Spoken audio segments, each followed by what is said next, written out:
Исәнмесез, эфирда татарлар тапшыруы. Мин Эльвира Хөснетдинова, сезне сәламләргә бик шатмын. Бүген безнең программада Татарстанның Кукмара районында 5-нче мәшкәрә укулары Россия күләм фәнни-гамәли конференция узды. Безнең мәшкәрә укуларын оештыруның максаты шушы мәшкәрә җирлегенә, шушында кылынган хезмәткә игътибар бирү иде. Бөтендөнья татар конгрессында төбәкләр тарихына багышланган китаплар тәкъдим иттеләр. Biz bugün bunda 5-6 kitaptan turgan jığıntığa alып келдек. Аның берсе менә соңгына безнең кулга килеп эләккән 1 апрельдә Мәүлә Кылайның зур беренче конференциясында булган жыйынтыклар барлык чыгышларына тупланган. Удмуртиядә яшәүче милләттәшебез Фәния Ильясова. Суда коенсыннар, комда кызынсыннар, җалан аяк чыкта җирсеннәр. Менә сәламәтлек кайда ул? Азнакайда авыл кие фестивале узды. Әлбәттә, авыл киләренә нигезләнгән фестиваль безнең тумыштан ук күңелебездә сиңгән, күңелебездә яткан шушы халык моңнарына нигезләнгән шушы фестивальне инде бүген канатландырып җибәрәсе килә. 17 августта Кукмара районында 5-нче мәшкәрә укулары дигән Россия күләм фәнни-гамәли конференция узды. Әлеге чара Идел буе Болгар дәүләтендә ислам динен кабул итүнең 1100 еллыгы уңаеннан Татарстанның Кукмара мөхтәсибәте тарафыннан үткәрелде. Фәнни җыен эшендә катнашу өчен күпләгән дин әһелләре, күренекле галимнәр, төбәк тарихын өйрәнүчеләр, фән һәм җәмәгать эшлеклеләре, милли мирас, мәдәният, татар дин гыйлеме фикере үсеше белән кызыксынучы шәхесләр, каләм ияләре, шәкертләр чакырыла иде. Әлеге чарада безнең хәбәрчеләр дә булып кайтты. Инде 5 ел рәттән үткәрелүче мәшкәрә укулары быел да үзенә динебезгә, татар тарихына битараф булмаган кешеләрне җыйды. Конференциягә җыелган кунаклар гадәттәгечә башта мәшкәрә авылының тарихи һәйкәле булып торган Таш мәчеткә юл тотты. Быел ул төзекләндерелә башлады.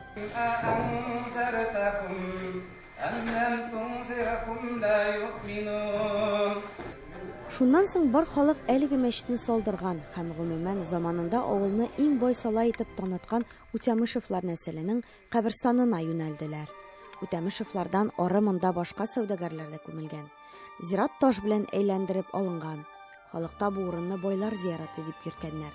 Хәзер инде бу җир тыюлык булып тора. Барлык кунаклар Кукмара шәһәрендәге Туеш мәчете каршында төзелгән Хидаят рухи тәрбия үзәге ачуда катнашты. Инде монда 4 яшьтән алып 10 яшькә кадәр балалар, ягъни инде шушы мәктәпкәчә яшьтәге балалар һәм инде мәктәпнең 1-нче, 2-нче, 3-нче, 4-нче сыйныфында укучы балалар өчен каралган. Без инде шушында күбрәк балаларга уен формасында әхлакый дәресләр бирергә һәм инде күпмедер садикның өлешләрен дә кертергә җыенабыз инде балаларга. Безнең мөһим инде шушы мәчет янына якын айтушы дини әхлакый тәрбия бирү. Менә әлхәмдүлилләх безнең моңа хәтлектәгән инде үзебезнең мәчеттә укыткан вакытта да 60 бала йөрде. Һәм инде шушы балаларны анда мәчеттә урын кысан булганлыктан менә шушы бинага чыгып, анда инде тагын күркәмрәк рәвештә дәресләр бирү мөмкинлеге ачыла. Мәшкәрә укуларының дәвамы пленар утырыш белән Кукмара шәһәренең район мәдәният сараенда дәвам итте.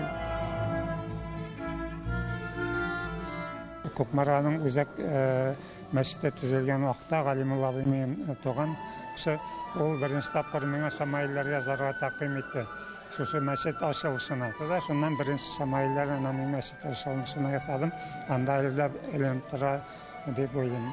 Инде данлыклы Үтәмешевларга килсәк, күргәзмәдә аларның шәхси китапханәләрендә сакланган кайбер китапларны да күрергә насыйп булды. Безнең мәшкәрә укуларын оештыруның максаты шушы мәшкәрә җирлегенә, шушында кылынган хезмәткә игътибар бирү иде. Ягъни без шушы мәшкәрә мәчете, мәшкәрә мәдрәсәсе, мәшкәрәдә яшәгән Үтәмеш байларының хезмәтен хәзерге вакытта тарихтан күтәреп алып, халыкка җиткерү өстендә инде эш башларга дип шушы ният белән башладык. Менә быел инде 5-нчесе Аллага шөкер үтеп бара.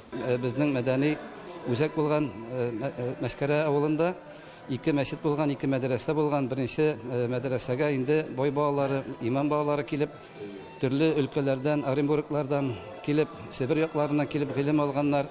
Һәм инде күреп торабыз, зиратыбызда безнең бик күп шушы галимнәр җирләнгәннәр, имамнар җирләнгәннәр. Дин әһелләре белән бергә бу укуларның тарихи яктан да кирәкле икәнен төбәк тарихын өйрәнүчеләр дә куәтләп тора.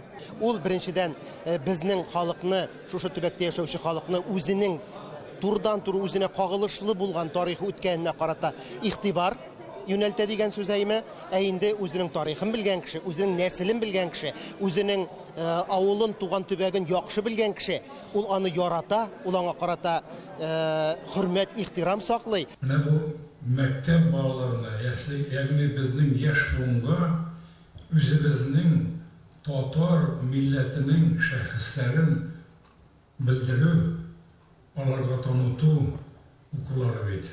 Безнең динебезнең чын икәнен, нык икәнен һәм дә мөселман диненең мәңгелек икәнен күрсәтүче укулар бит җәмәгать. Аннан ары татар халкын саклап калу проблемасын да күтәрделәр. Һәр милләт үзенең киләчәге турында уйларга тиеш иде. Менә бу конференциядә темасы бит инде яшьләргә тапшыру. Тапшырыш өчен нәрсә кирәк? Яшьләр кирәк, яшьләр, балалар кирәк. Biz bütünümüzde imanlı değiliz, bugün din şeye değiliz, meşitlerimiz artta değiliz, balalar artmıyor. Yani biz bugün üzümüz namazlık üstünde oturarız. Gelinler 3. ya 4. kavza başlasa hayırşı üstütesin yok, kapatmadıyız. Namazlık üstünden biz durarız. Kızlarla, gelinlerle şunda akıllı kengeç veririz, namaz okuşular. Din ahirleri ömürge alar saklavuşular buldu. Milletini bulsun, medeniyetini bulsun, grup adetlerini bulsun, tarihini bulsun, onlar saklavuşlardan buldu. Mene mındı okularının buluğu, şuşunda hizmet etimiz iken bizning ertagasi bir kunga işlerimiz var iken, avullarımız yuğalmayacağından bir delil bu. Киләсе 6-нчы Мәшкәрә укулары Мәшкәрә авылы мәчетенең 230 еллык юбилеена багышланачак. Һәм балалар арасында бу темага кагылышлы бәйге дә уздырылачак. Зөһрә Фатыйхова, Татарлар, Кукмара районы, Татарстан Республикасы.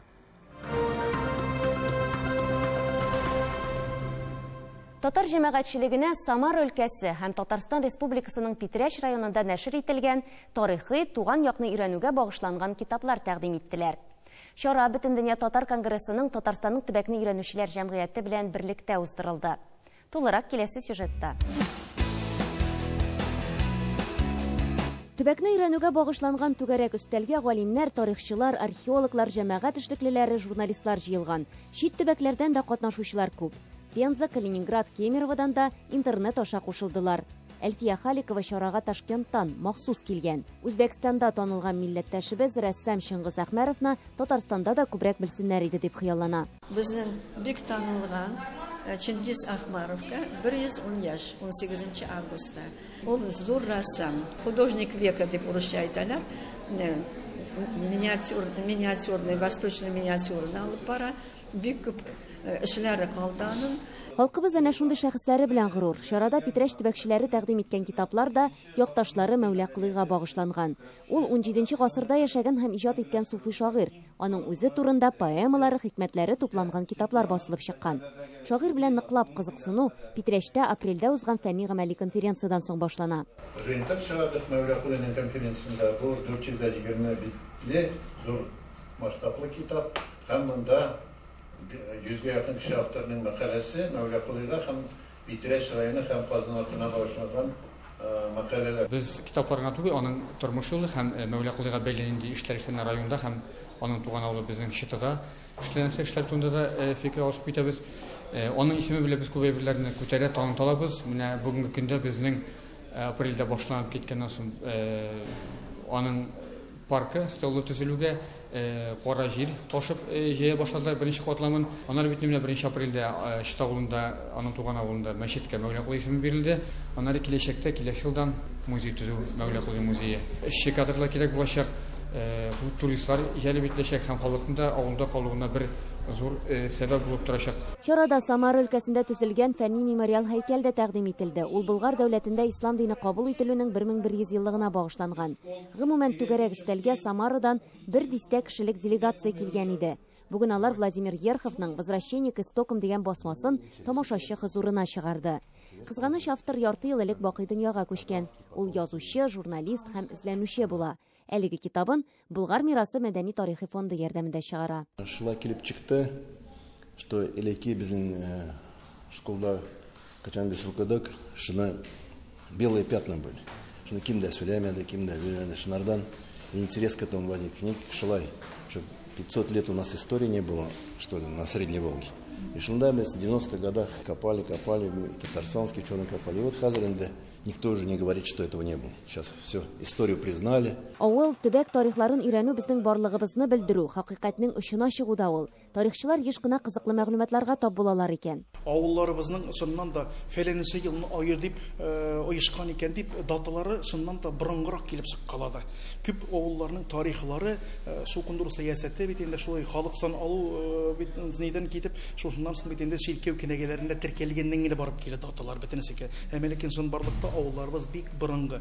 Исемнәре кайбер авылларның сыннан да берничә төрле исемгә үзгәртелгәнлеге дә ачыкланды. Бүгенге секендә йөри икән ул мисал өчен Байтуган, аңа хәле югары Ярмәк булган, аңа хәле Надыров булганлыгы асылланды. Менә Балыклы авыл икәнлеге, Балыклы уланың исем булган Давыт авылы дигән булган асыкланды. Менә шундый кызык мәгълүматлар килеп чыккан, Аллага шөкер. Самараның Камышлы районында гына да инде 3-4 ел эчендә 15 китап бастырып чыгарганнар. Соңгы елларда төбәк тарихын барлаучылар бу хакта өйрәнергә теләүчеләр саны арта. Төбәкчеләрнең караганда соңгы елларда көненә 2 китап төбәтергә була. Бер көндә 2, икенче көне 3 китап чыга, кайсы көне 1 китап чыга, кайсы көндә чыкмый. Менә шундый уртача алганда 1,5 китап чыгып тора. 1-2 китап төбәтергә була. Даже хәзер ерак төбәктә Сахалинда, Якутияда татарлар кызыксына башлады татар тарихын. Татарстан һәм Башкортстанда безнең китаплар күп чыга. Узган 2021 елда төбәк тарихын өйрәнү, шәхесләрне барлау темаларын кылычлаган 462 китап басылып чыккан. Бу инде халык үзенең тамырлары белән кызыксына дигән сүз. Эльвира Хөснетдинова, Татарлар, Казан. Сез татарлар тапшыруын карыйсыз. Программабызның икенче өлешендә. Удмуртиядә яшәүче милләттәшебез Фәния Ильясова.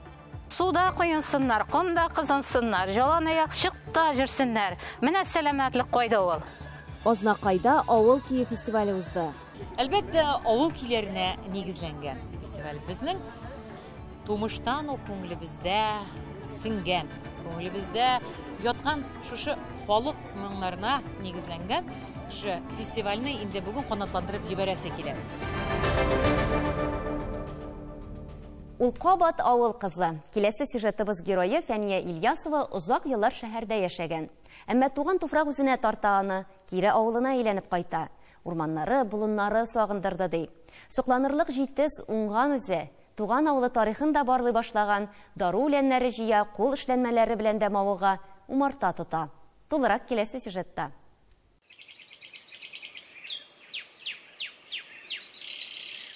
Фәния Ильясовага туган авылы Норат тирәсендәге болыннар, терәлеп торган урман сукмакларының һәр кайсы таныш. Һәр агач, куак үсемлекнең шифасын белә. Кычак тутырып дару үләннәре җыя, кәрзине җимеш, күркә белән тула. Мин аяк астына карап сак бассам, ул йылан мазар очратудан бөтенләй курыкмый. Кичкенәдән табигать кочагында уйнап үскәнгә, аларның халкын өйрәнгән. Аның балачага улдан ерак түгел көтмәс буендагы тегермәндә уза.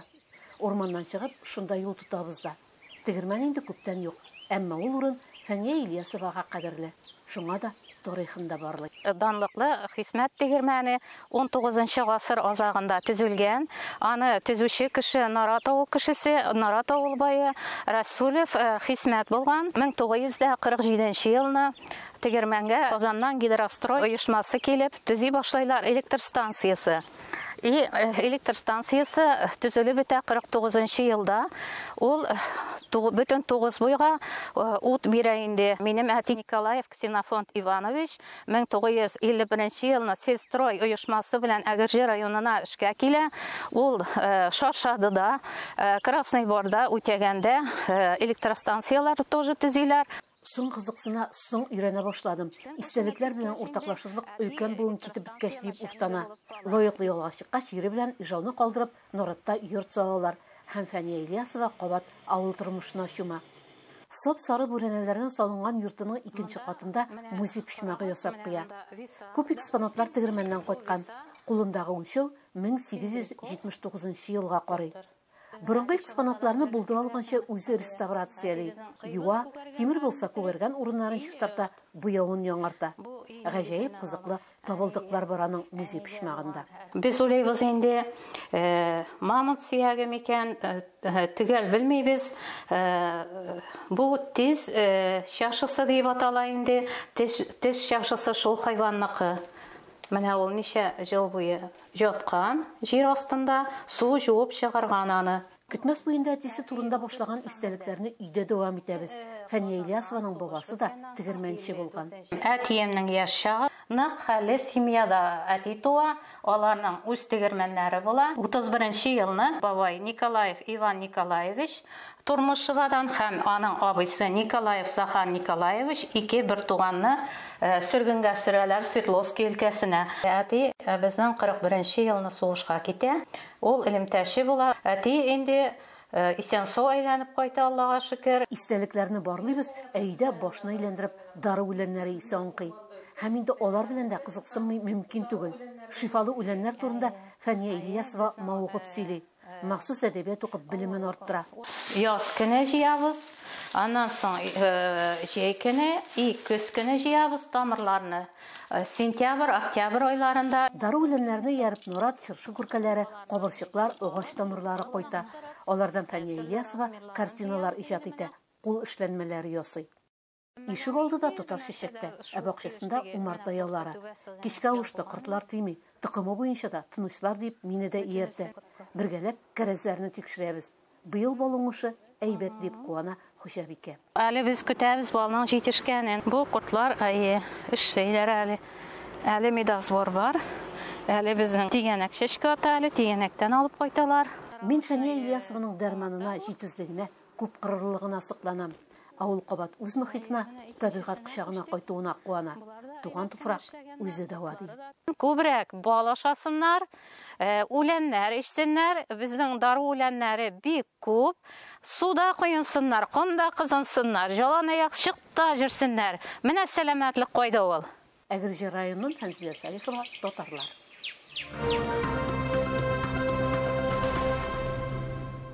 Авыл көе халыкның туй мәҗлесләрендә хәрби хезмәткә озату, сүрән сугу, кичке уеннарда киң кулланылган.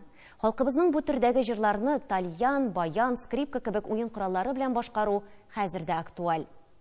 Танылган җырчыбыз Татарстан Республикасының халык артисты Зәйнәп Фәрхетдинова иҗатташлары белән Туган районы Азнакайда авыл көе фестивален уздырды. Фестивальнең үзенчәлеге элек-электән татар халкы иҗат иткән көйләрне барлап, асылдагы яңгырашын саклап халыкка җиткерү. Вакыйга урыныннан безнең репортаж.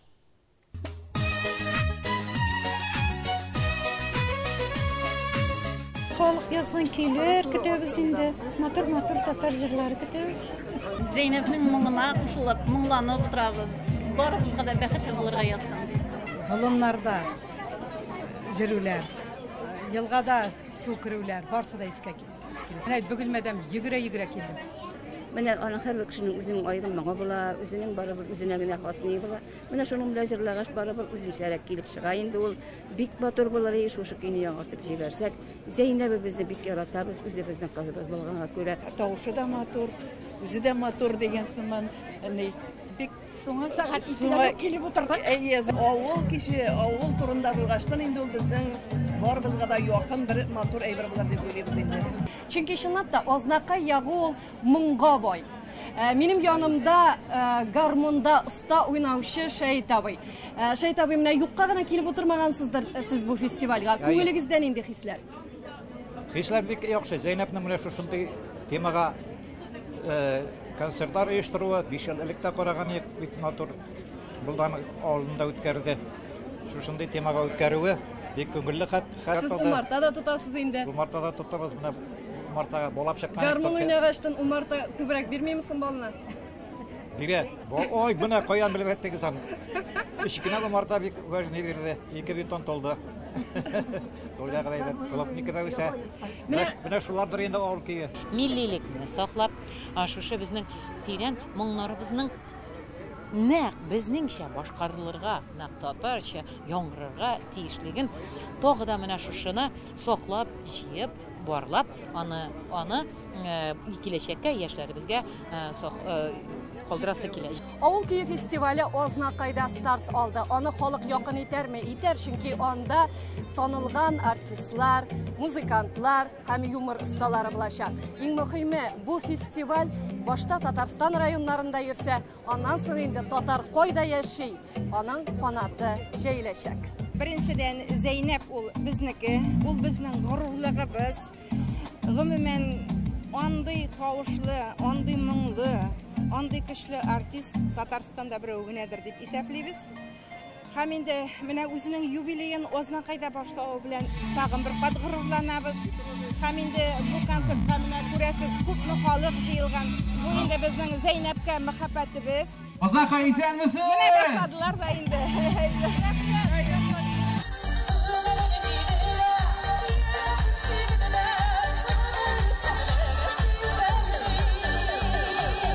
Менә бүген мондый шараның узуы Зәйнәпкә рәхмәт. Менә нәкъ шушындый исем белән халык җырларын, халык көйләреннән, авыл көйләреннән шушындый концерт оештыруы бик әйбәт.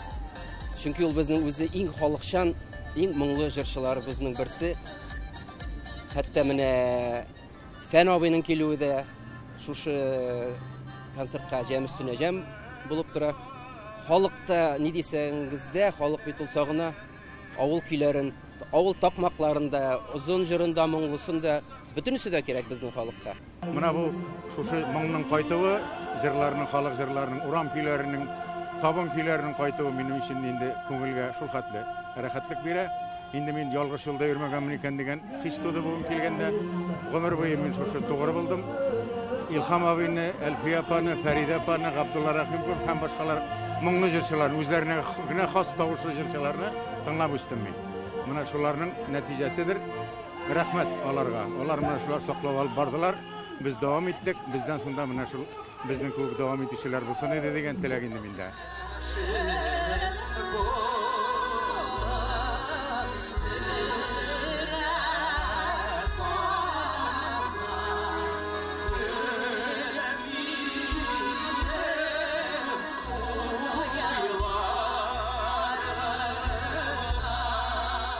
Безгә бик тә йөрәккә якын, һәм инде бик дөрес, ул фестиваль инде күптән кирәк иде.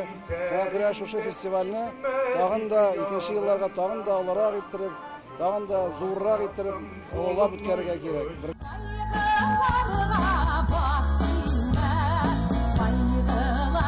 Халыкна булган гырыф гадәтләрне, халыкның булган күңелендә булган моңы, ул татарда гына бит безнең моң дигән әйбер бар. Менә шу моңны күтәреп чыгарга. Сезне бөтен халык ярата. Татарстанда гына түгел, Россия буенча бөтен татарлар сезне ярата. Чын күңелдән Алла юбилеегыз белән тәбрик итәбез. Без сезне яратабыз, сезнең белән горурланабыз. Исән сау булыгыз, матур итеп яшәргә язсын. Алла юбилеегыз белән.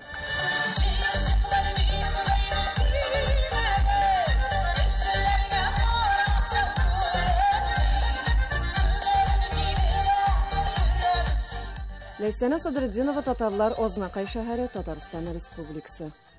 Ана теле Аллаһы Тәгалә тарафыннан бүләк ителгән гүзәл гөл кебек ул. Кадерләп саклыйсың, яратып үстерәсең икән, гел чәчәктә булып, аннан яңадан яңа гөлләр үсеп торачак. Әгәр аны тәрбияләмисең, тиешле игътибарны биреп җиткермисең икән, гүзәл гөл көннәрнең берендә сулачак, тәмам кырып юкка чыгачак. Бу язучы Рөстәм Галиуллин сүзләре. Туган телебезне кадерлик. Тапшыруыбыз тәмам, исән сау булыгыз.